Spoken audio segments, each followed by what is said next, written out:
Hello, Internet. It is I, the Malik Aaron, and welcome back to Box Office Predictions.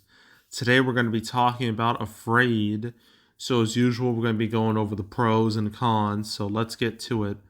Pros. Huh. Okay. Well, this is from Blumhouse, so let's talk about them. Blumhouse, Jason Blum's, production house. Or production company. They are known for basically releasing all the horror movies nowadays. Well, obviously not all of them, but a large majority of them. And it all started like way back in the late 2000s. Like that first Paranormal Activity movie that blew the hell up. Like that changed everything because after that you had like Insidious, Sinister, The Purge, uh, well, Whiplash, but it's not really part of the Blumhouse brand, the proper Blumhouse brand, even though it's an incredible movie. There's Ouija, I guess. uh, what else? The Visit. Try to keep scrolling. Split. Get Out. Happy Death Day. Trying to avoid a lot of sequels here. um, let's see, the Halloween 2018. Let's see, there's Glass, there's Ma, Visible Man, Black Phone, which is a great movie, Megan, which is a really solid movie, and then last October they had an absolute fail in the form of Exorcist Believer, a movie that was reviewed so poorly that it killed plans for a new Exorcist trilogy. So that's not great.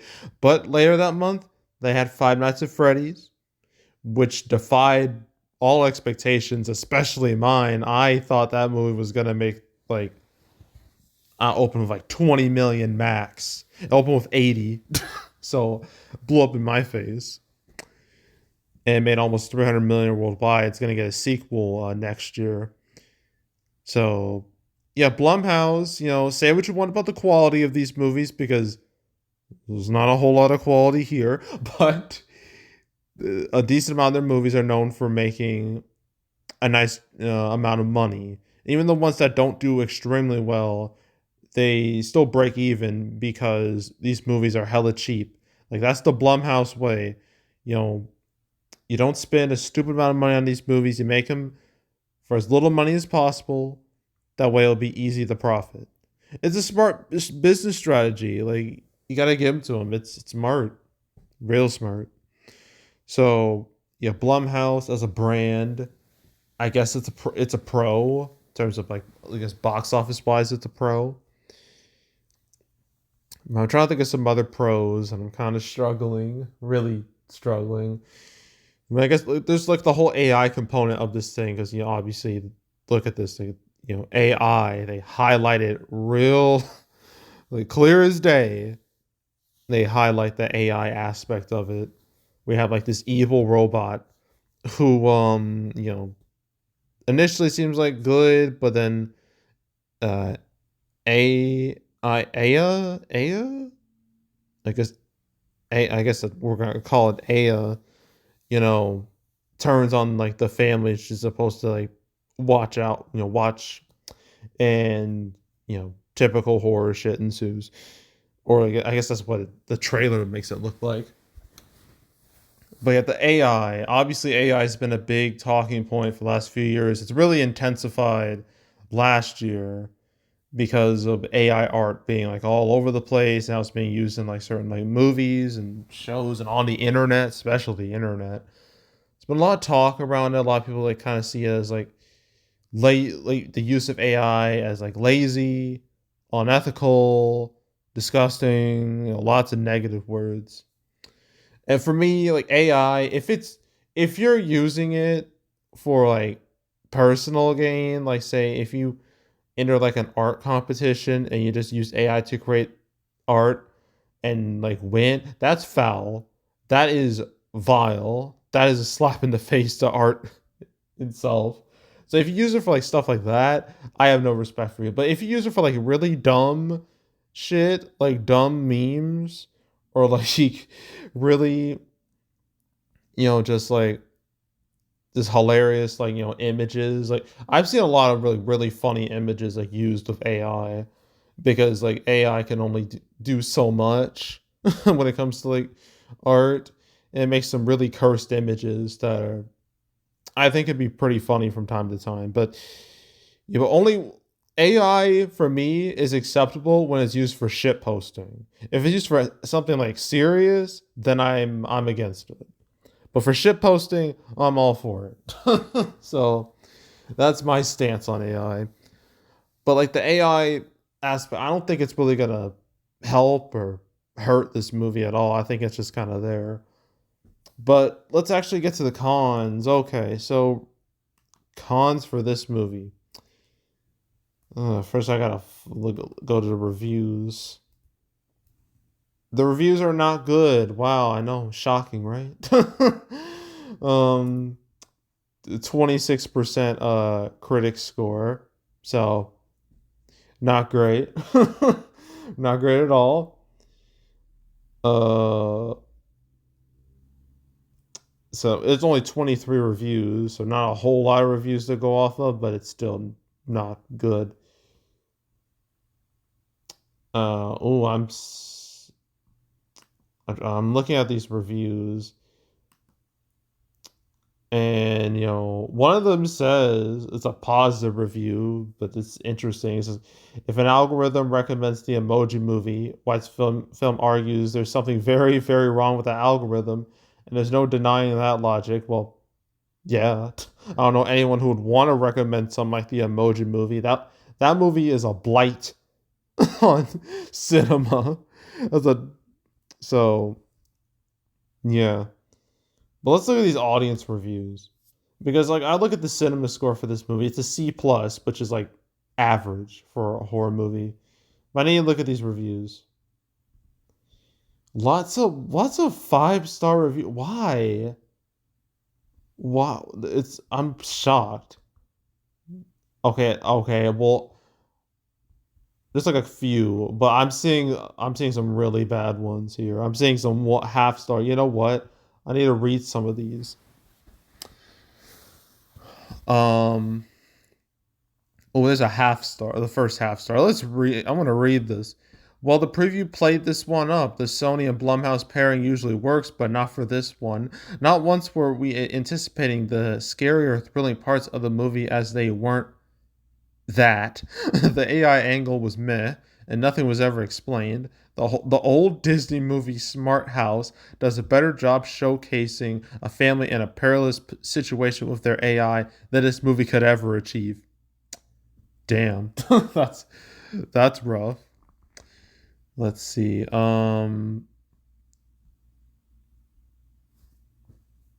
This is a little hard to follow.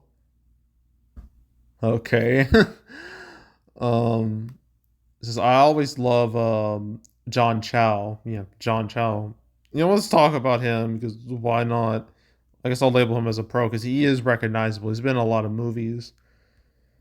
Most of you definitely remember from, like, he was in American Pie, but mainly the Harold and Kumar with him and Cal Penn together. Which, the fact that a movie like that, was made like when it was like in 2004, we had like two, very much like non-white leads to like ethnically diverse leads in like a comedy like that in 2004 is kind of awesome, honestly. Definitely ahead of its time. But yeah, he's in the American Pie movies, Harold and Kumar movies, the recent Star Trek movies. So yeah, he's been in a lot of notable stuff. And there was Searching in 2018, which came out around the same time on like 2018, like the Labor Day weekend, and it was like a decent little hit. Then there's The Grudge 2020, which we don't talk about. But yeah, he's a recognizable face. So I guess I'll label him as a minor pro. Yeah, look, going back to these audience reviews, I'm seeing like movies okay, not the best, not bad, entertaining movie, thought provoking. We got a 1.5 star. Says I did not care for this movie at all. It was not. They put not in all caps. Not a horror film. There wasn't much substance to it. It was just a weird movie. Not much going on, and the whole AI storyline made no sense to me. Maybe I was missing something. 1 minute the movie starts, and before you know it, it's over. I cannot recommend this movie unless you keep asking yourself, when is it gonna start getting better? Very boring. Well, that review is pretty good. I like that. I love the 1 minute the movie starts and before you know it, it's over. Because this movie's hella short. It's like 84 minutes, not even an hour and a half long. Which, I mean, considering how long movies can be these days, I mean, that's like a godsend. But apparently, without credits, like it's even like shorter. So, yeah, just, it's like it's short, like in the worst way. Let's see. Well, I'm trying to look at another review. It says, I hate to say it, but it wasn't well made. It reminded me of Skynet from Terminator and an old 1970s movie or supercomputer. It was in a mountain, took over the world. Huh? What? I don't know what was going on with that last sentence. But literally, the next review said, I liked it. Looking forward to Afraid 2. I guess you could call it Too Afraid or To Be Afraid. Something like that. We have like a two instead of like the word two. Let's see. Okay, we got some upcoming bangers when it comes to um reviews. Okay. First we have this was not good. I'm always advocating for short movies, but running it at under 80 minutes without credits. This does not feel like a complete story.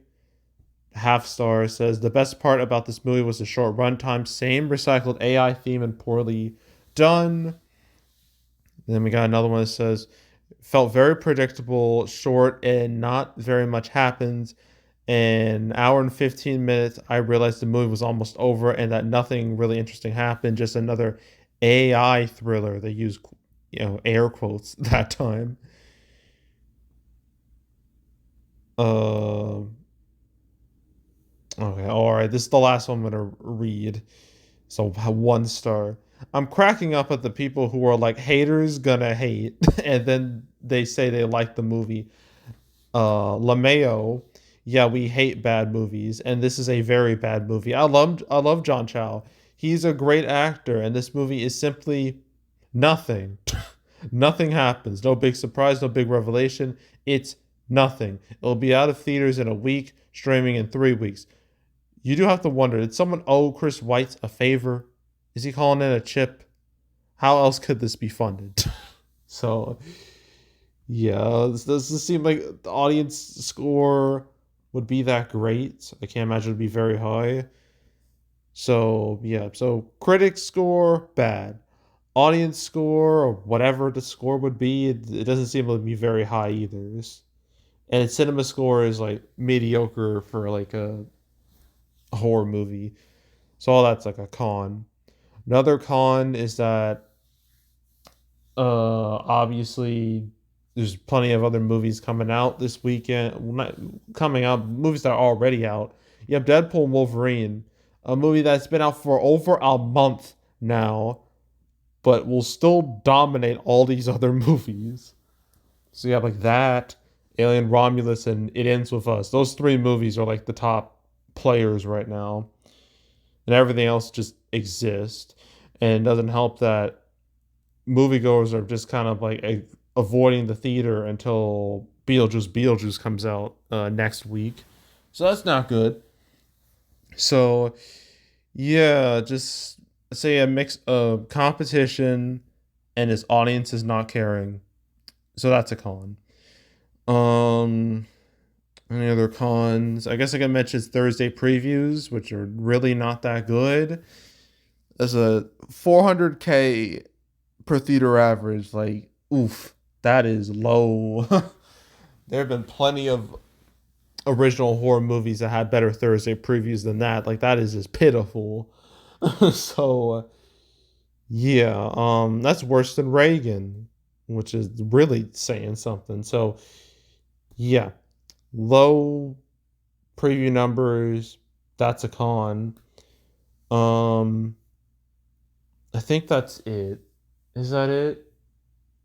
Yeah, I think that's it. I think I mentioned like all the main stuff. Well, I guess in terms of like direct competition, I guess. Well, there's Alien Romulus that still has a pulse, so that's not good for this movie. But then, like in 2 weeks' time, you have Speak No Evil, which is also from Blumhouse. So Blumhouse is kind of cannibalizing themselves.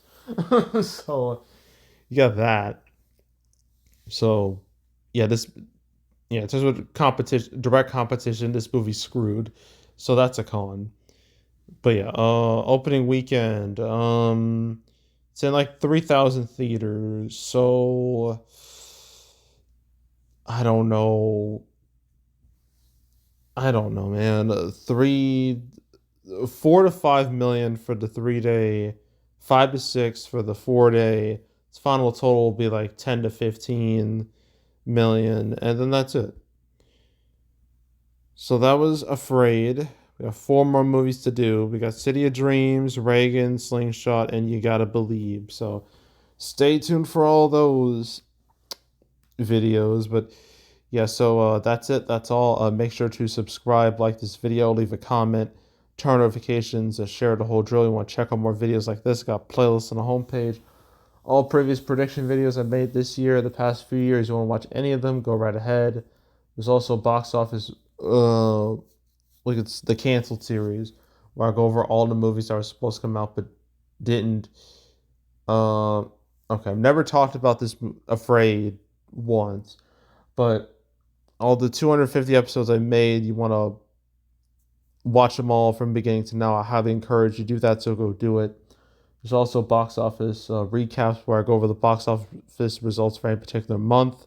You want to watch any of those videos? Oh wait, no.